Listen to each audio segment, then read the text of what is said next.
नमस्कार, आप देख रहे हैं दूरदर्शन समाचार। आपके साथ मैं हूं पराक्रम सिंह शेखावत। बताएंगे आपको इस वक्त की बड़ी और महत्वपूर्ण खबरें। समाचार की शुरुआत सुर्खियों के साथ। प्रधानमंत्री मोदी ने नोएडा एयरपोर्ट के पहले चरण का किया उद्घाटन। कहा, विकास के रास्ते आगे बढ़ रहा है उत्तर प्रदेश। जेवर एयरपोर्ट को बताया उत्तर प्रदेश के भविष्य का लॉन्च पैड।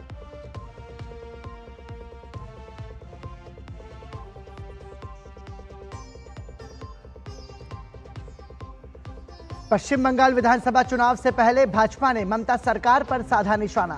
कोलकाता में अमित शाह ने राजनीतिक चार्जशीट के जरिए रखा 15 सालों का कच्चा चिट्ठा। कहा, बंगाल में घुसपैठ और अराजकता का बोलबाला।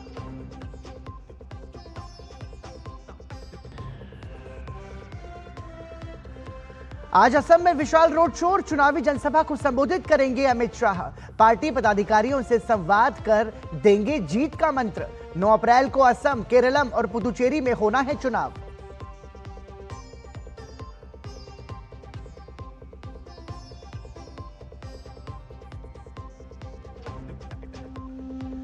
आज से आईपीएल का होगा शानदार आगाज। रॉयल चैलेंजर्स बेंगलुरु और सनराइज हैदराबाद के बीच होगी भिड़ंत। फैंस में भारी उत्साह।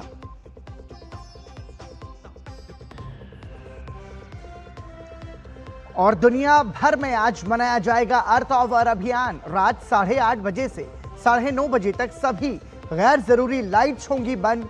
जलवायु परिवर्तन, ऊर्जा संरक्षण के प्रति जागरूकता की कोशिश जारी। दिल्ली, मुंबई, केरल और तेलंगाना समेत कई राज्यों के प्रतिष्ठित स्थलों पर दिखेगी झलक।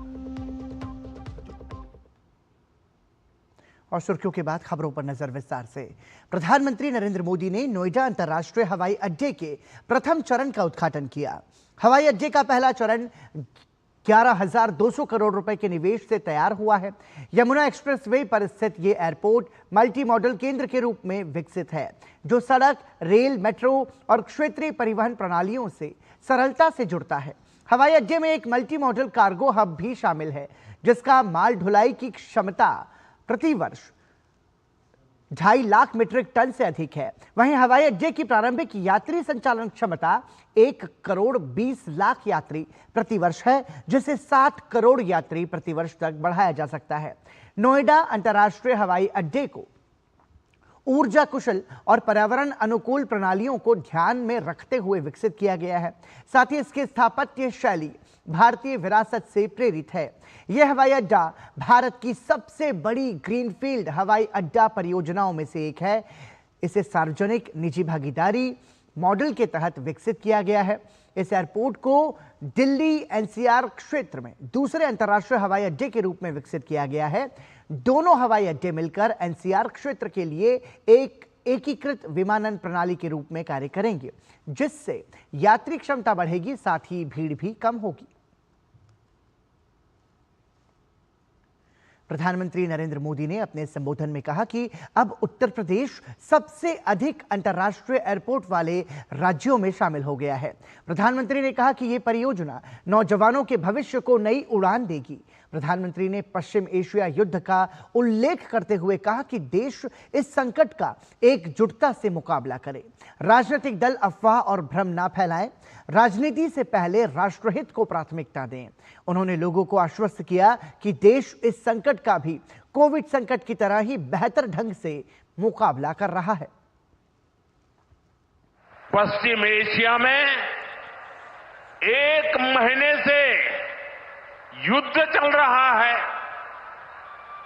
युद्ध की वजह से कई सारे देशों में खाने पीने के सामान, पेट्रोल, डीजल, गैस, खाद, ऐसी कई जरूरी चीजों का चारों तरफ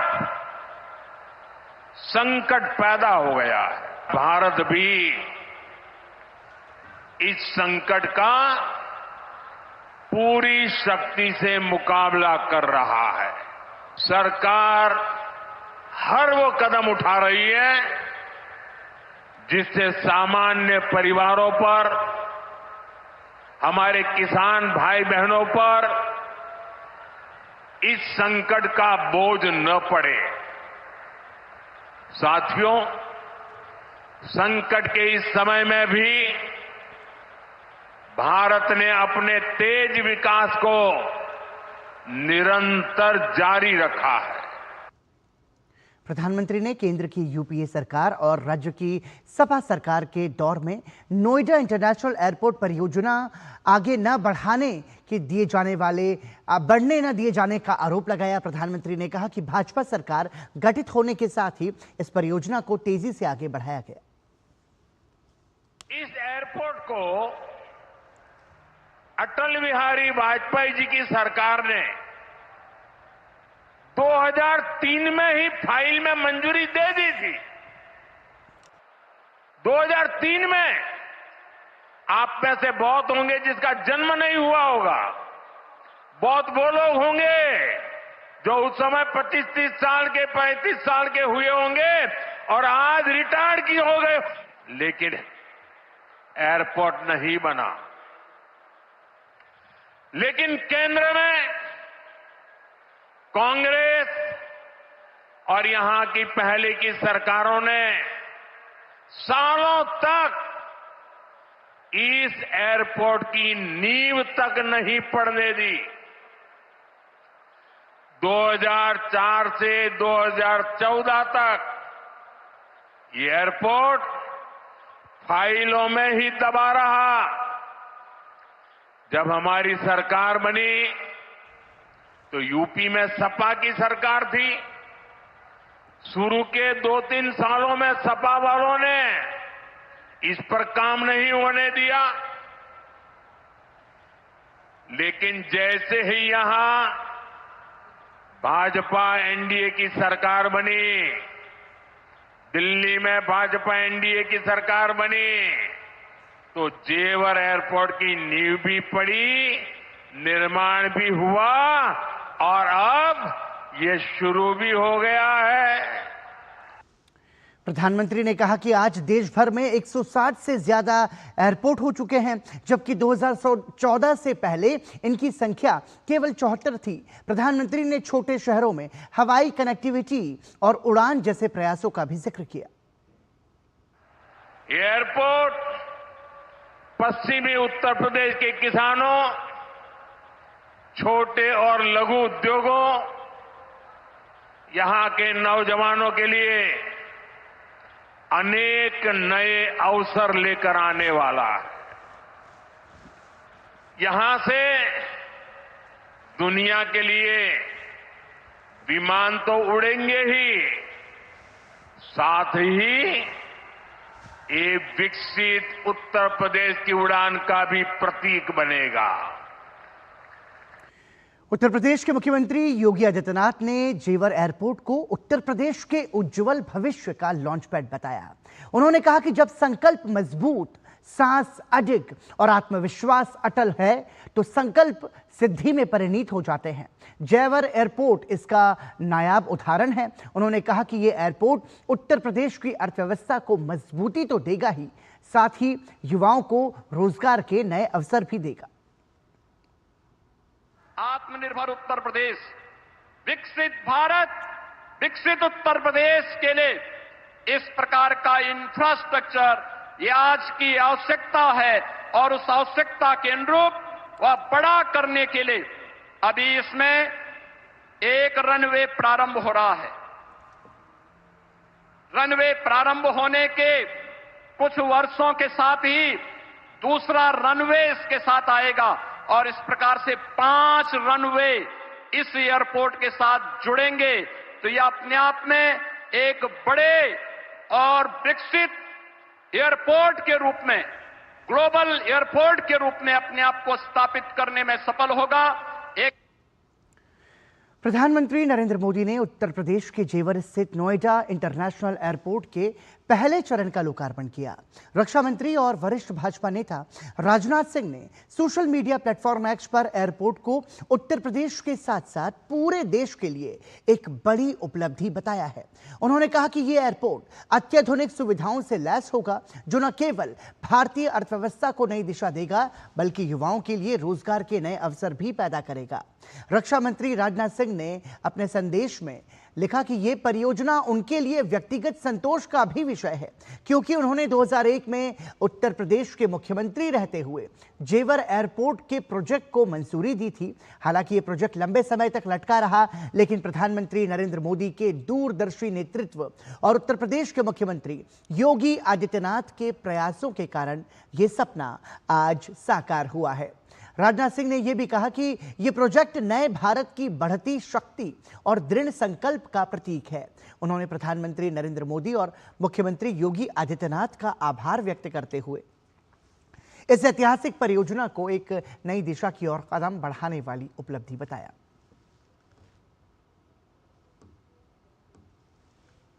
पश्चिम बंगाल में विधानसभा चुनाव के लिए भाजपा के चुनाव प्रचार को तेज करने के लिए केंद्रीय गृह मंत्री अमित शाह आज पश्चिम बंगाल के दौरे पर हैं। अपनी इस यात्रा के दौरान अमित शाह ने एक अहम प्रेस कॉन्फ्रेंस की और उसमें ममता बनर्जी की पार्टी टीएमसी के खिलाफ औपचारिक तौर पर चार्जशीट जारी की, जिसमें सत्तारूढ़ दल के खिलाफ भाजपा के आरोपों का पूरा ब्यौरा है।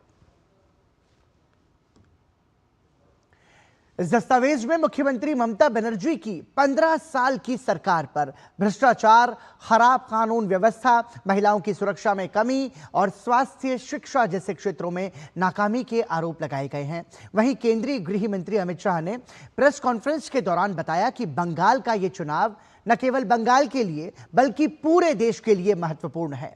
गृह मंत्री ने यह भी बताया कि देश की सुरक्षा इस चुनाव के साथ जुड़ी हुई है। मित्रों, बंगाल का यह चुनाव बंगाल के लिए तो महत्वपूर्ण है ही है, परंतु पूरे देश के लिए महत्वपूर्ण। पूरे देश की सुरक्षा बंगाल के चुनाव के साथ एक प्रकार से जुड़ी है। असम में भारतीय जनता पार्टी की सरकार बनने के बाद असम से घुसपैठ कमोबेश समाप्त हो गई।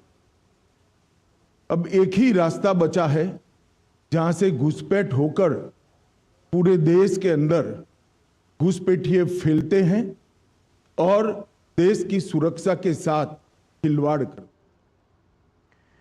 बंगाल दौरे पर प्रेस कॉन्फ्रेंस के दौरान गृह मंत्री अमित शाह ने 15 साल की ममता सरकार पर प्रश्न चिन्ह लगाते हुए कहा कि बंगाल का चुनाव एक प्रकार से लोगों को भय से मुक्ति दिलाने का चुनाव भी है। लोग डर रहे हैं कि कहीं उनकी जमीन, उनकी संपत्ति, उनकी संस्कृति खतरे में न पड़ जाए। एक प्रकार से जान जाने के भय से मुक्ति का चुनाव है, आजादी जाने के भय से मुक्ति का चुनाव है। पूरे बंगाल का बहुमत समाज demographic change, artificial demographic change के कारण भय में जी रहा है कि हमारे ही देश में कहीं हम माइनॉरिटी तो नहीं बन जाएंगे। वो भय से मुक्ति का, अपनी संपत्ति के लूटने के भय से मुक्ति का चुनाव। केंद्रीय गृह मंत्री अमित शाह ने बंगाल दौरे के दौरान यह भी बताया कि अब पश्चिम बंगाल से घुसपैठियों का सफाया करना है। इसके पहले असम में भारतीय जनता पार्टी की सरकार ने यह काम पहले ही वहां कर दिया है और अब बंगाल की बारी है। इस चार्जशीट में घुसपैठियों की समस्या को हमने ढंग से उजागर किया है। घुसपैठिया न केवल देश की सुरक्षा के लिए बहुत बड़ी चिंता का विषय है, वो हमारे गरीब श्रमिकों की मजदूरी में भी हिस्सेदारी लेते हैं, गरीब लोगों के अनाज में भी हिस्सेदारी प्राप्त करते हैं और युवाओं की रोजगारी भी छीन। मैं आज ममता बनर्जी जी को स्पष्ट पूछना चाहता हूं कि घुसपैठिए इतने आ गए कि आपकी सरकार सो रही है? पश्चिम बंगाल में विधानसभा चुनाव की गहमा गहमी के बीच केंद्रीय गृह मंत्री अमित शाह ने कोलकाता में ममता बनर्जी सरकार की विफलताओं के खिलाफ चार्जशीट जारी की है। अमित शाह ने चार्जशीट जारी करते हुए तृणमूल कांग्रेस के 15 वर्षों के शासन में घुसपैठियों और महिला अपराधों से लेकर भ्रष्टाचार, सिंडिकेट्स और घोटालों के आरोपों की बौछार करते हुए तीखा हमला बोला।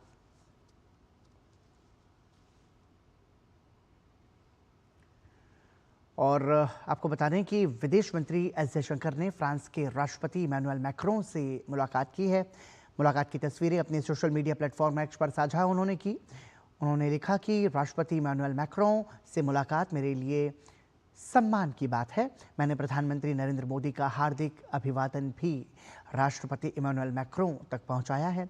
विदेश मंत्री ने लिखा कि हमारी चर्चा और उनके अनेक विचारों को मैं बहुत महत्व देता हूं। विदेश मंत्री एस जयशंकर G7 के विदेश मंत्रियों की बैठक में भारत का नेतृत्व करने के लिए फ्रांस दौरे पर हैं। तमिलनाडु विधानसभा चुनाव से ठीक पहले तमिलगा वेट्री कजगम के संस्थापक थलापति विजय ने तमिलनाडु सरकार पर हमला बोला है। दरअसल टीवी के प्रमुख और अभिनेता विजय ने पेरंबूर में अपनी चुनावी रैली की अनुमति न मिलने पर गंभीर आरोप लगाए हैं। विजय का कहना है कि उनकी पार्टी तमिलगा वेट्री कजगम ने पहले ही रैली की अनुमति मांगी थी, लेकिन कार्यक्रम से ठीक पहले इलाके में अचानक खुदाई और बैरिकेडिंग कर दी गई। उन्होंने इसे लोकतंत्र पर हमला बताते हुए तमिलनाडु सरकार पर निशाना साधा है। हालांकि ग्रेटर चेन्नई कॉरपोरेशन ने इन आरोपों को पूरी तरह से खारिज कर दिया है। निगम का कहना है कि वहां सिर्फ पाइपलाइन की मामूली मरम्मत हुई थी और रैली की अनुमति न देने के कारण चुनाव अधिकारी द्वारा अलग से बताए गए हैं। अब इस मुद्दे ने चुनावी माहौल में नई सियासी गर्मी ला दी है, जहां आरोप प्रत्यारोप का दौर तेज हो गया है। और यहां रुक रहे हैं एक छोटे से ब्रेक के लिए, आप बने रहिए हमारे साथ। टर टर टर टर सिस्टर बीना का मैसेज आया है, अर्जेंट। लिखा है मेरे बच्चे के ट्रीटमेंट के लिए 1 लाख रुपए चाहिए डॉक्टर, तुरंत भेज दीजिए प्लीज। सिस्टर बीना, मैं पहले सिस्टर बीना को फोन करके पूछूंगी, फिर भेजूंगी, क्योंकि मैं मूर्ख नहीं हूँ। Well done doctor. यूपीआई कहता है अगर पहचान के व्यक्ति से भी ऐसे मैसेज आए तो हो सकता है कि उनके मैसेजिंग ऐप हैक्ड हो। तो पहले नॉर्मल कॉल करके चेक करो और कहो मैं मूर्ख नहीं हूँ। जाइए आप भी किसी का टेस्ट लीजिए। मेरी पसंद, मेरी पसंद, मेरी पसंद, मेरी पसंद, हमारी पसंद, हम सबकी पसंद। मजबूत देश का मजबूत सरिया हो गया स्टील। एक बार फिर आपका स्वागत। आप देख रहे हैं दूरदर्शन समाचार। भारतीय सेना ने रक्षा खरीद के क्षेत्र में एक महत्वपूर्ण उपलब्धि हासिल करते हुए गवर्नमेंट ई मार्केट प्लेस यानी जेम के माध्यम से अपना पहला कैपिटल प्रोक्योरमेंट कॉन्ट्रैक्ट साइन किया है। ये कदम रक्षा अधिग्रहण प्रक्रिया में एक बड़ा बदलाव माना जा रहा है। भारतीय सेना ने बाय इंडियन श्रेणी के तहत 93 टेलीस्कोपिक हैंडलर्स की आपूर्ति के लिए जेसीबी इंडिया लिमिटेड के साथ करीब 26 करोड़ रुपए का अनुबंध किया है। यह ऐतिहासिक खरीद सेना की अधिग्रहण प्रक्रिया में एक तकनीक आधारित और पारदर्शी प्रणाली को अपनाने की दिशा में एक बड़ा कदम है। जेम पोर्टल के जरिए कैपिटल खरीद करने से न केवल प्रक्रियाएं तेज होंगी बल्कि तय नियमों का पूर्ण पालन भी सुनिश्चित होगा। इस पहल से खरीद प्रक्रिया में लगने वाले समय में कमी आने की उम्मीद है और आवश्यक उपकरणों की आपूर्ति अधिक तेज और व्यवस्थित तरीके से हो सकेगी।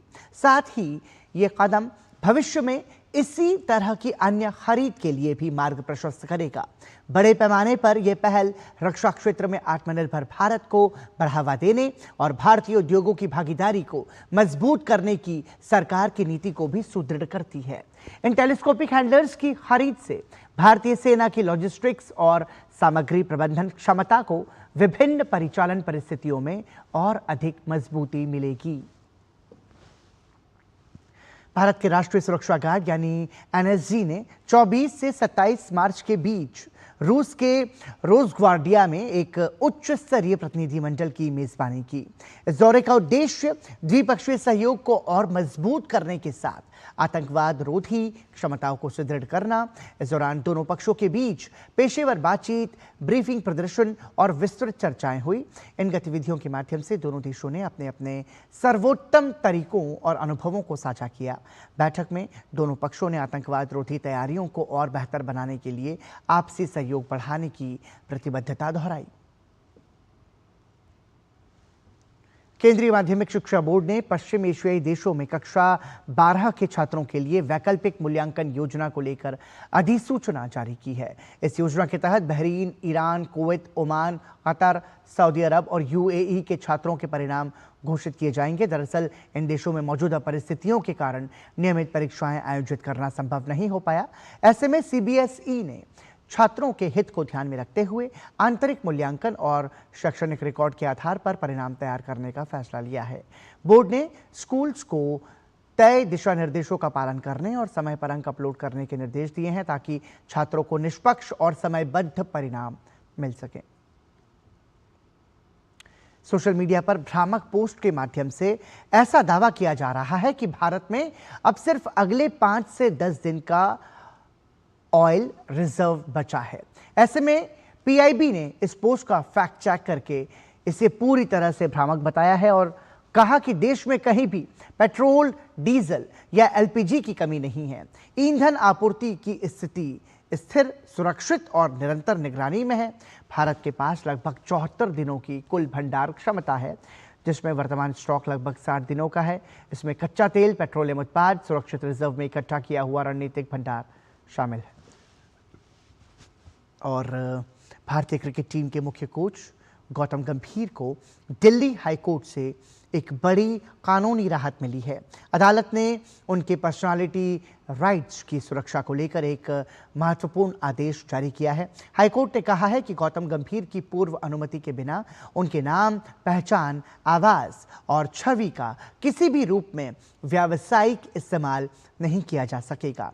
अदालत ने गंभीर की याचिका पर सुनवाई करते हुए कई संस्थाओं और कंपनियों को एआई कंटेंट बनाने और ऑनलाइन सामान बेचने में उनके नाम और तस्वीर के इस्तेमाल पर तत्काल प्रभाव से रोक लगा दी है।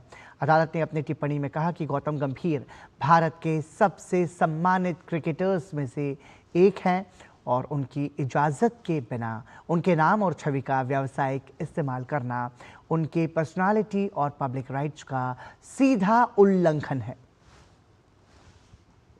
भारत के उपराष्ट्रपति का पद संभालने के बाद झारखंड के अपने पहले दौरे पर उपराष्ट्रपति सीपी राधाकृष्णन आज खूंटी जिले के उलिहातू गांव पहुंचे, जो भगवान बिरसा मुंडा की जन्मस्थली है। यहां स्थानीय लोगों ने पारंपरिक रीति रिवाजों के साथ उनका भव्य स्वागत किया। उनके यहां पहुंचने के बाद उन्हें गार्ड ऑफ ऑनर भी दिया गया। इस अवसर पर उपराष्ट्रपति के साथ झारखंड के राज्यपाल संतोष कुमार गंगवार, राज्यसभा के उपसभापति हरिवंश और राज्य सरकार के मंत्री डॉक्टर इरफान अंसारी भी मौजूद रहे। उपराष्ट्रपति ने महान स्वतंत्रता सेनानी भगवान बिरसा मुंडा की प्रतिमा पर माल्यार्पण और पूजा अर्चना कर उन्हें श्रद्धांजलि अर्पित की। इस दौरान उन्होंने भगवान बिरसा मुंडा के वंशजों से भी मुलाकात की। मुंडा का पावन धरती पर उपराष्ट्रपति आए और सबसे पूजा पाठ किया और उसको अच्छा आशीर्वाद दिए, इसलिए सबसे भेंट किया और गांव के लोगों से भेंट हुआ। जो बच्चों का अच्छा सेवाई, अच्छा पढ़ाई का व्यवस्था के लिए वही बोले थे। आज हमारे ग्राम उलिहातू में माननीय उपराष्ट्रपति सीपी राधाकृष्णन जी महोदय पहुँचे थे और यहाँ पूजा पाठ करने के बाद हम वंशजों से मिले। उन्होंने कहा कि कश्मीर से कन्याकुमारी तक का विषय यादगार रहेगा। जलवायु परिवर्तन और पर्यावरण संरक्षण के प्रति वैश्विक एकजुटता दिखाने के लिए आज दुनिया भर में अर्थ आवर मनाया जा रहा है। वर्ल्ड वाइड फंड यानी WWF की इस अनूठी पहल के तहत आज रात 8:30 से 9:30 बजे तक सभी गैर जरूरी लाइट्स को बंद रखने की अपील की गई है। वर्ष 2007 में ऑस्ट्रेलिया के सिडनी शहर से शुरू हुए इस अभियान के इस साल 20 वर्ष पूरे हो रहे हैं। इसका मुख्य उद्देश्य केवल 1 घंटे बिजली बचाना नहीं है, बल्कि सौर ऊर्जा को अपनाने और प्रकृति के प्रति अपनी जिम्मेदारी को समझना है। भारत में भी इस अभियान को लेकर व्यापक तैयारियां की गई हैं। देश भर के प्रमुख स्मारक और विरासत स्थल आज 1 घंटे के लिए अंधेरे में रहेंगे। भारतीय पुरातत्व सर्वेक्षण ने अपने सभी संरक्षित स्मारकों की बत्तियां बुझाने का ऐतिहासिक निर्णय लिया है। दिल्ली, मुंबई, केरल और तेलंगाना सहित देश के कई राज्यों के प्रतिष्ठित स्थलों पर यह पहल देखने को मिलेगी। आम जनता से भी अपील की गई है कि वो इस 1 घंटे के दौरान बिजली बंद रखें और पर्यावरण सुरक्षा के इस अखिल भारतीय आंदोलन का हिस्सा बने।